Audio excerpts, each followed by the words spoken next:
Welcome everybody to Surprisingly Relatable, where we bring you fun and realistic pro tips, knowledge, and hacks you can use for real to build win-win relationships and make work-life balance a reality. My name is Holly Burby, and each week I'll share with you a thought, story, or self-awareness shortcut that will help you to get unstuck, reconnect to your significance, and get focused and clear so you can relate to the people you care about the most. I truly believe that if we want to live a life of purpose and passion, it's time we put away the fake nicey nice and get to the root of how we can actually connect with each other in our homes and communities. That is how we can all succeed and move toward what we each want most. So if you're ready to be surprisingly relatable and evoke positive change that supports, uplifts, and inspires you and others in the world, you're in the right place. Let's get started.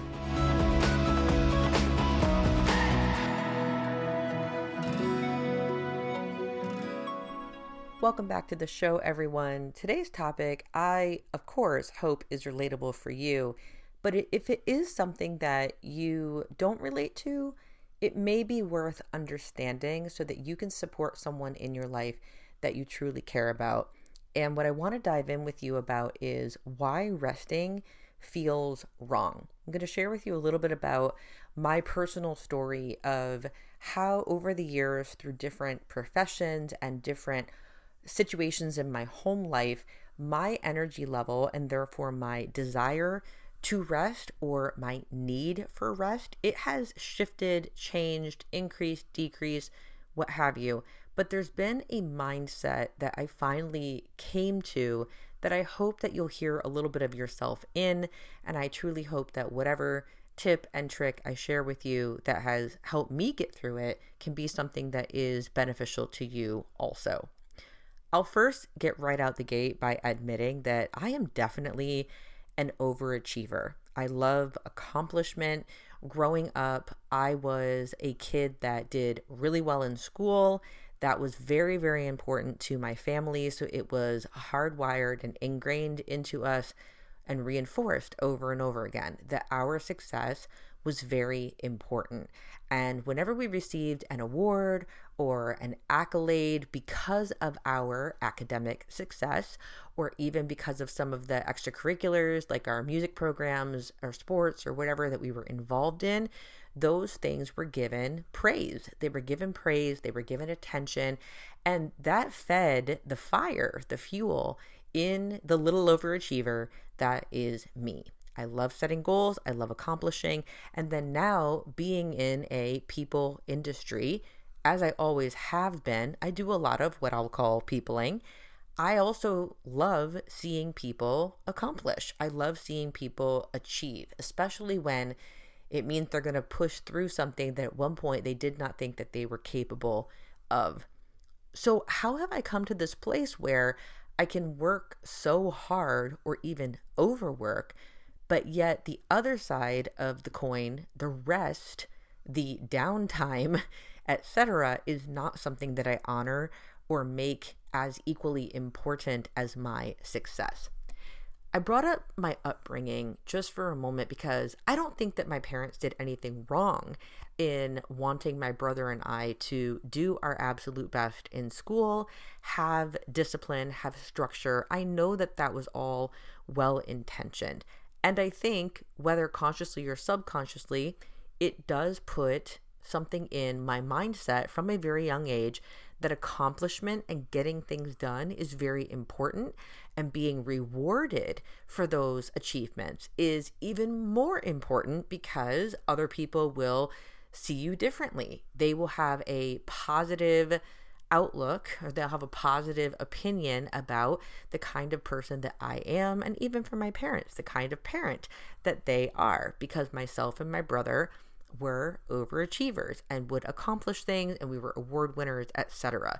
So I think a lot of the foundation for that striving is because accomplishing not only feels good to most individuals, but in addition to that, there is, on top of that, the accolades and the positive reputation and maybe even more opportunities that come from receiving those achievements, the accolades, the awards, the recognition, what have you. And that can create a feedback loop inside of us where we're looking for that dopamine hit. You know, we set the goal, we accomplish the goal, we get it done, and it feels good.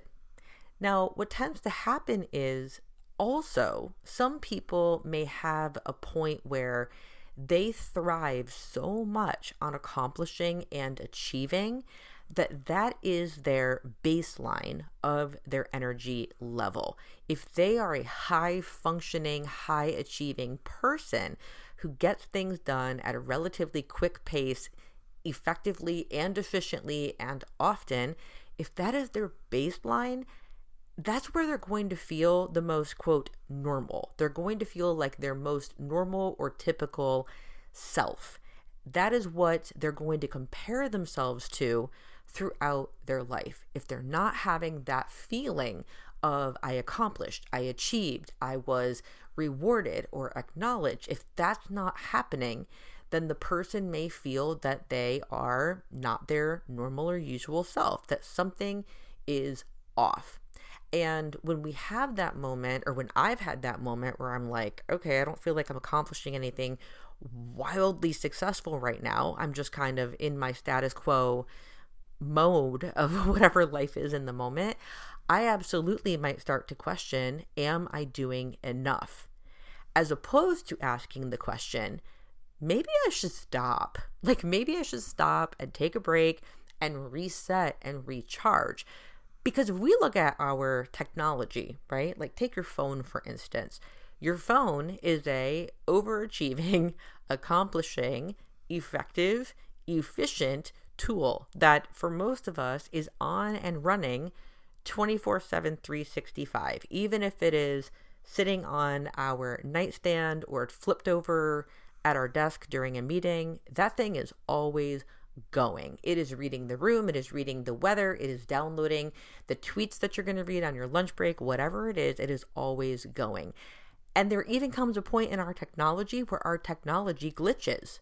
It can't sustain that level of high achieving success, efficiency, effectiveness, and it needs a reset. You need to reset your phone, restart your phone, give it a moment, let it charge for a bit. But we don't do that necessarily as people if we are overachievers. And over the years, I have learned that when I would look at how tired I was, I would justify if I deserved to rest, if rest was something that was the right thing to do, or if rest was something that I could do and feel guilt-free about it. How I would make that decision is I would look at how tired I was, and based on how tired I was, how much energy I had left in the Holly energy tank, and then I would determine, should I rest? Okay, that is how I would judge it. Just one energy tank. If it still had energy in it, even if it was 10% full or a quarter of a tank full, I would tell myself, I don't need to rest yet. It's not on empty. It's not on empty. So I will push and push and push and keep going and stick to the schedule and have all the commitments and live the social life and have the career and be there for my family and do all the things because I'm trying to keep up with what I in my body feel is typical or normal for me. Again, and this comes from striving and achieving and receiving reward, accolades, acknowledgement, dopamine hits as a kid. And I love it and I still love it, but I will push myself even when my energy level is at 10% because I'll look at it as, oh, well, there's still energy there. So I'm going to keep going. To illustrate how I would judge myself in this moment, I want to talk about some of the years where I was a high school chemistry teacher and what would happen on summer break. When I was teaching all day long, it was safe to say that I could easily, just in the classroom, get in 10,000, 12,000, 13,000 steps, just in my classroom. And I was a very regimented person. This was in my late 20s, my early 30s at the time that this example is happening. And in addition to being so physically busy while teaching lessons, walking around the classroom, 6 periods of students a day, that's 6 hours a day of up and moving, sitting at my desk, getting up, passing out papers, just physically moving. It's a giant school building, so I'm walking across campus and coming back just to get my mail. Physically, yeah, I was a busybody. And on top of that, I was the person who would go to the gym in the morning before school. So I'm exercising at 5 in the morning and or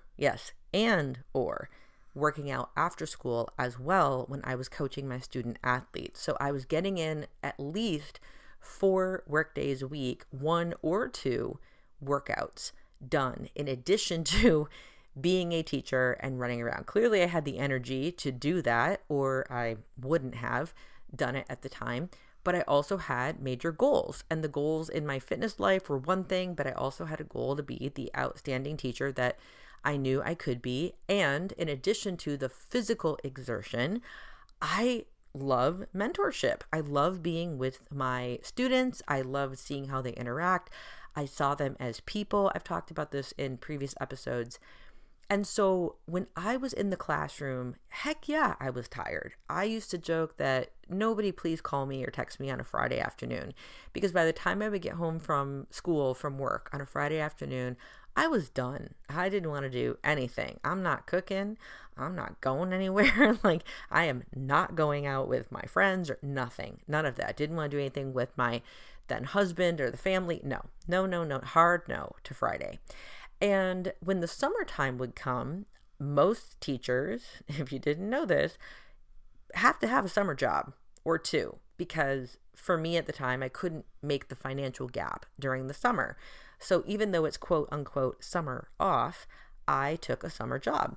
And a friend of mine at the time, she was a scorekeeper for basketball tournaments at Disney's Wide World of Sports, because I lived in Florida at the time. She says to me, do you want to do scorekeeping for these basketball games all summer with me? Pay was really good, pretty simple, and I said, sounds great.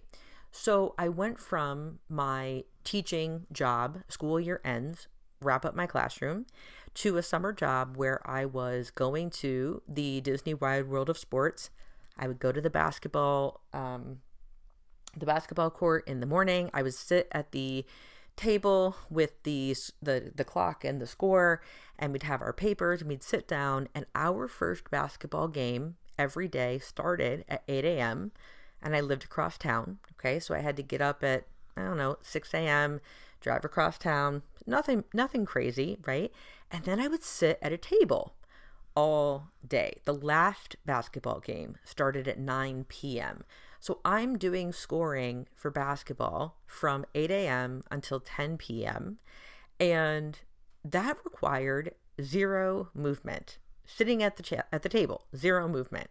But what it did require of me was mental focus, because you had to pay attention to everything, because we were not only keeping score, we were tracking fouls, we were watching people's numbers. It was, and she and I worked as a team, which helped out, but we physically weren't doing anything, but mentally it was really exhausting, mentally really exhausting. And I remember having an aha moment that summer, because I would go home and be so tired and think to myself, well, maybe it's because I'm getting up really early and going to bed really late. Is it that? And then I would say to myself, I don't know why I need to rest. That just feels so wrong. I'm not even doing anything. I'm just sitting at a table. Like, how hard could this be? But I wasn't giving credit to the fact that my mental energy was being drained. So this is where I started to recognize in my life that there's different parts to the energy tank that makes up me, or the Holly energy tank. There's the physical energy that I am exerting, but there is also a mental energy that I am tapping into, which is where my focus comes from. It is where I plan ideas and schedule things out. It is where I'm collecting data, processing information. So absolutely, teaching, I was physically exhausted and mentally exhausted, because I was doing all those technical things with the student. I was a science teacher. What did you think I was doing, right? So like hour after hour doing math problems and chemical equations on a board. And then enter the next chapter of my life where I became a personal and professional development trainer, facilitator, large workshops, anywhere from, 25 people in my workshop up to, 80, 100. It all depends on the week. Meeting new people constantly, probably meeting, I'm not exaggerating, probably at minimum meeting 200 new faces a month. And I was in that role for a long time. Now enter, because I'm working with people one-on-one, I'm coaching, I'm facilitating. When I was leading workshops, not only was I physically invested, running around the training room, I was also mentally focused. I had to be sharp. I had to listen to everyone's word. I had to look at the dynamic that was happening between my students. I couldn't forget a detail because the details were really, really, really important. But then on top of that, add the emotional aspect of it. Because even though when I was a public school teacher, I cared about people, when I am a professional coach, as I am now, and I am working with a client, or I am in one of those training rooms working with a team of leaders, working through conflict, being there, nurturing them, showing compassion, showing empathy and or sympathy, whatever is called forth in the moment, my heart is invested. And now there's a third part of my energy tank, which is my emotional energy. And my emotional energy tank is getting drained. Again, when I was a public school teacher, it's not that I wasn't emotionally invested in the kids, but I wasn't working with them one-on-one with that particular part of my energy tank. I was working with them one-on-one on the mental aspect of it, on the learning, right? Sometimes the nurturing, but mostly the learning part of it. Anyway, so now I've learned in my life a few years ago that, oh my goodness, my energy tank is composed of 3 things. I can't any longer look at why I'm tired and say, well, I still have 10% energy in the tank. What's wrong with me? I have to break down piece by piece each part of my energy tank, the physical, the mental, and the emotional, and ask myself which part or which parts, plural, are depleted right now. Which one is empty? Because there might be 10% energy left in the tank, but maybe that's my physical energy that's still there.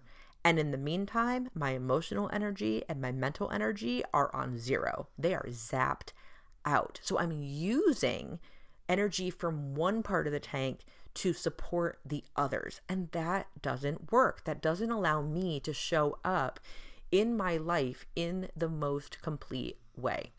And so to me, I used to say rest felt wrong, or I would feel guilty about resting or taking time off or having a lazy day because of how I was making that assessment. But now, and this is where I'm inviting you to try this out, now I can look at, wow, I'm feeling really tired. And I can ask myself, which version of tired is it? Is my body exhausted? Am I falling asleep or feeling really sleepy in the afternoon or whatever? Having a hard time falling asleep at night or waking up in the morning? Is my body sore? Did I have a hard workout and now, 2 days later, I'm still sore from whatever it was? Is it my physical body that is requesting a recharge? Do I need a foot massage? Do I need to go for a massage? Whatever it is. I also look at my mental energy. Have I been focusing a lot on something lately? As a creator, yes, now of a podcast, but also of hundreds and hundreds and hundreds of long form and short form videos across, 3, 4, 5 social media platforms for the last number of years, my creativity has to be in overdrive. My level of focus to edit those videos, caption those videos, stay on schedule of posting those videos or the content that I'm creating in the moment, that requires a lot of mental focus and energy as well. And that can get zapped. And when that gets zapped, one of the first things I notice is I don't feel creative anymore. My creativity feels stagnant. It feels stale.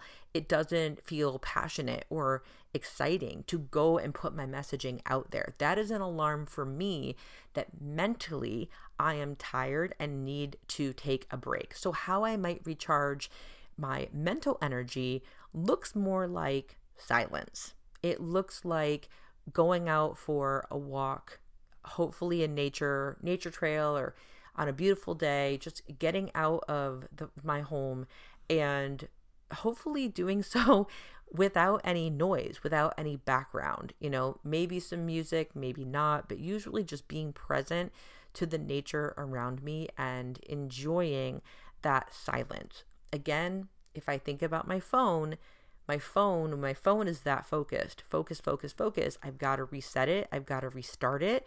This is what I do when my mental energy feels like it's zapped. I get in the question of, okay, I'm doing a lot of peopling. I'm around a lot of people. I'm focusing a lot. What do I need? I need time. I need silence and space so that I can hear my own thoughts again. So my creativity can flourish again and just get a boost. And I come back to life in that. And that doesn't have to take that long. And I don't judge myself anymore and say that rest is wrong or feel guilty if I need that time, because I know on the other side of taking the time to allow myself the mental rest away from people or in silence in some way or being in nature, I know on the other side of that, my creativity, again, is going to get that boost. It's going to be through the roof. I'm going to be able to focus. I'm going to be a better coach. I'm going to be a better content creator. I'm going to be a better teacher. So that's how I valued my mental energy and how I nurture that when I feel that that part of me is on empty. And lastly, emotional energy. Emotional energy, when that feels zapped for me, I feel like I can't even show someone love or compassion in the moment, myself included.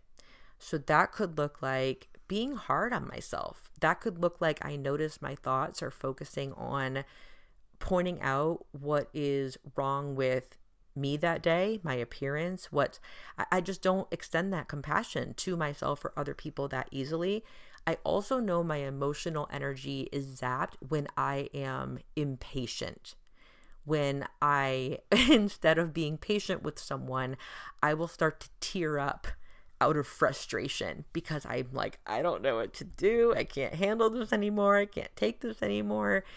My emotional energy, when it gets that depleted, I feel like I'm acting not even like myself. It's very bizarre. And I just think, okay, I need to reset my emotional energy. So how do I do that? For me, it's very similar to mental because, again, I work in an industry with a lot of people. I am peopling all the time or often, and I'm an introvert. So I also know that for me to recharge my emotions and my mental energy, I do need to be in solitude. So I recharge my emotional energy very similarly to my mental energy. I will consider what is something I need right now that if I do it, I am extending love, compassion, nurturing to myself. So again, that could be something as simple as, you know what? I haven't had my nails done. My nails are so long and I can't even do anything with them anymore. I'm going to just go get it done today. For some of you, you might really like that. If you know me, you know that I actually hate getting my nails done because I don't have the patience. But again, if I'm not patient, it's probably because my emotional energy level is low. It's real low. Another way that I'll recharge my emotional energy level is by watching something on TV, like a girly movie, a Hallmark movie, just something that's very heartwarming, and reconnect with something that is positive. Because again, the world is going to throw at us the majority of the time so much negative propaganda. And the only way to outweigh it, other than turning it off altogether, but more importantly, the way to outweigh it and not just shut it off, is to fill yourself with positive propaganda. So for me, emotional energy recharge happens when I am active and present with my Bible study group if I go to church, listening to good music, watching positive movies, just really redirecting where my focus is. And again, reminding myself that all of this has the intention to love myself, to nurture myself, to show compassion to myself. So those are the ways that I've navigated my energy tank.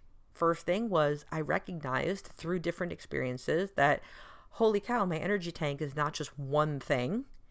And it's actually composed for me of 3 different portions: the physical energy, the mental energy, and the emotional energy. And then from there, I had to recognize that if I look at all 3 as a whole, even if there's 10% or 20% left in the tank, it doesn't mean that I don't deserve rest. It doesn't mean that resting is wrong and I should just grind and function out of what's at the bottom of the tank. No, it shows me that I get to take an assessment of each of the parts of my energy system and decide for myself which part needs to be replenished right now, and then take an action to go ahead and do that. I really hope that this sticks for you today. I would love to know in the comments, let me know, which part of this do you relate to? Do you feel that you are depleting most often your physical, your mental, and or your emotional energies? And what are some secrets and hacks that you've used that really work for you to replenish one or all 3 of those? I would love for you to share. Let's have a real great community conversation with it. Again, I really appreciate you being here and listening. And until next time, we'll talk next time. Bye, everybody. Thanks for listening. And if you love this episode and know of someone else who's passionate about creating authentic relationships with people, please pass them on to me. It would mean the world to me if you'd help me get this cause and this message out to as many listeners as I can. So please, if you liked what you heard, I'd super appreciate it if you'd take 30 seconds and leave me a 5-star review and share this with your friends. And until next time, show love always, in all ways. And may you discover that we're all surprisingly relatable.